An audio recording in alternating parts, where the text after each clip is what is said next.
2, incidence and severity of short-term incisional complications after an intraoperative local infiltration of liposomal bupivacaine in dogs.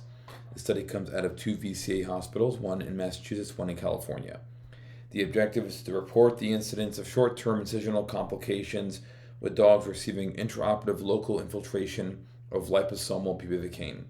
Retrospective study, 218 dogs. So good number of dogs, unfortunately retrospective. Methods, they looked at these dogs within 20 days post-operatively. The cases were categorized by surgical wound classification, so either clean, contaminated, or contaminated. They were also categorized as labeled versus off-label use. So this treatment is only labeled for cranial cruciate ligament disease versus other orthopedic surgeries, which would be considered off-label. And then the third category was orthopedic versus soft tissue surgery. Results found the complications were 19.7%, including 12.4% of complications that resolved spontaneously or with topical treatment. The incidence of short-term incisional complications did not differ between surgical wound classifications or between labeled versus off-label use in orthopedic surgery. Complications were more common with soft tissue procedures at 26% versus orthopedic at 11.6%. Conclusion, infiltration of surgical sites with liposomal bupivacaine seems safe in a broader range of orthopedic surgeries than currently labeled for, and the results justify using it or investigating it in soft tissue surgery. All right. Introduction.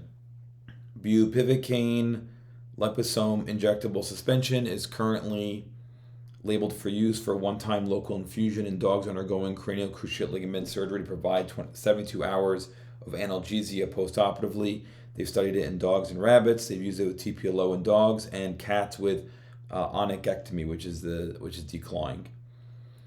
Local anesthetics may adversely affect wound healing and or contribute to the development of surgical site infection. Local anesthetics, namely bupivacaine and ropivacaine, do not appear to have clinically significant impact on wound healing in animals and have been documented to actually exhibit bacteriostatic or bactericidal properties. So bacteriostatic means that the product stops bacteria from replicating but doesn't kill the bacteria. Bactericidal kills bacteria. The difference between, this is important for vet students and interns, is that with bacteriostatic products, because you're stopping the bacteria from replicating but you're not killing the bacteria, the body still has to clear the bacteria that is there. Versus bactericidal, you're killing the bacteria, so you're not relying on the body to finish the job, right? So that's a difference there. It's important for the pharmacokinetics of drugs and also taking into account the patient's ability to clear infection. Materials and methods, these cases were between 2016 and 2018. Evidence of surgical site infections had at least one of the following documented: purulent discharge, bacteria cultured, or a clinical diagnosis of infection by the surgeon. Liposomal bupivacaine was aseptically infiltrated into tissue layers at the time of incisional closure using the sliding needle technique. And then for the complication severity score, a complication severity score of 1 was assigned to cases that required either no treatment or topical treatment only, like topical antiseptic or warm compresses. A class 2 was those that required systemic antimicrobials, and class 3 required revision surgery. So here is the chart of all the different surgeries, if people care. Those are all the procedures. And then here's another chart here showing how they categorized everything, so you can look at that if you're interested. Results found that most breeds were mixed breed dogs, 28%, followed by Labradors at 23.4%, and then a bunch of other dogs. Most often male castrated at 42.7%, followed by female spayed, 41.7%.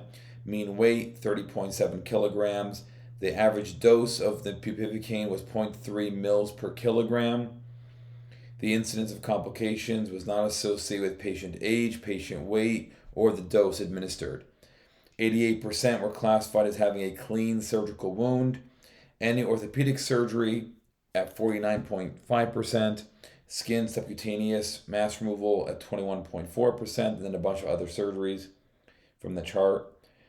56.4% were categorized as soft tissue procedures, with 43.6% classified as orthopedic.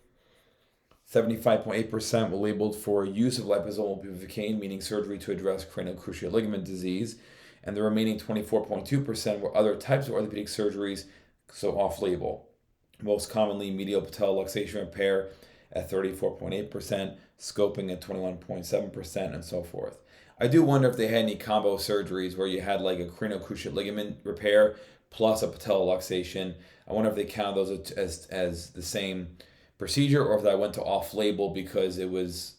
Well, it depends which one they're valuing more, right? Is the off-label procedure in that combination surgery more imperative, or the label one? Complications were documented in 19.7%. Documented complications include surgical site infections at 25.6%, dehiscence at 16.3%, and a bunch of others.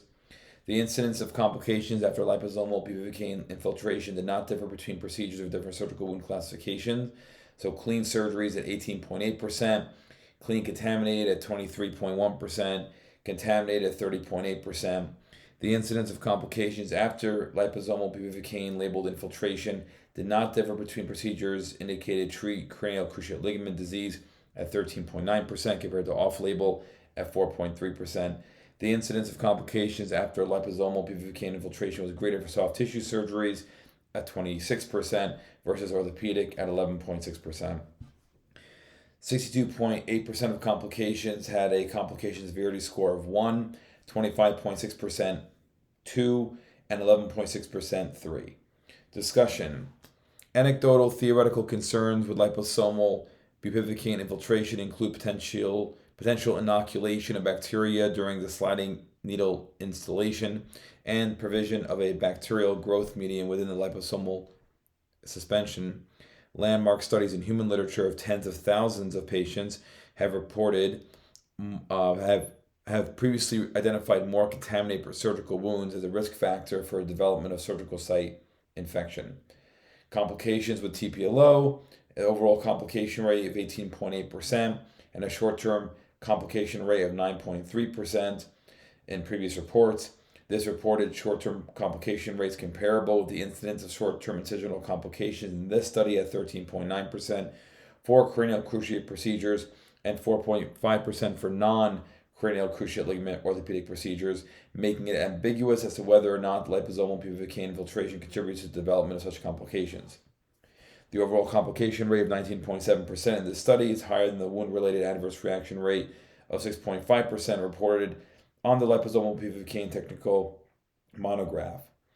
The majority of complications in this patient population were rated a complication severity score of 1 at 12.4%, and 62.8% of complications, meaning that no or very minimal treatment was indicated to resolve it.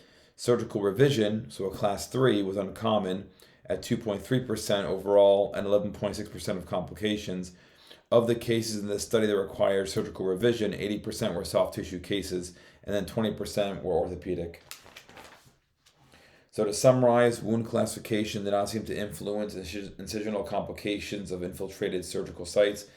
Infiltration of surgical sites with liposomal bupivacaine seems safe in a broader range of orthopedic procedures than its currently labeled use for cranial cruciate ligament surgery.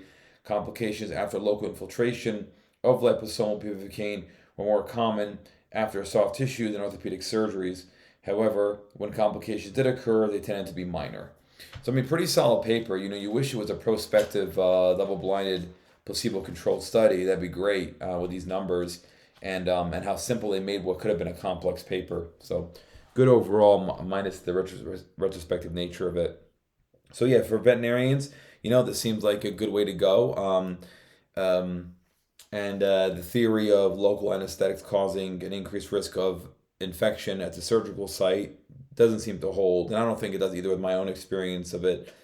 And then for pet owners, you should inquire about 72-hour analgesia, because it's annoying to give dogs pills, and they're taking lots of pills after surgery anyway.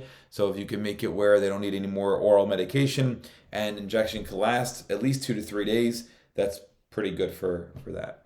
All right, guys. See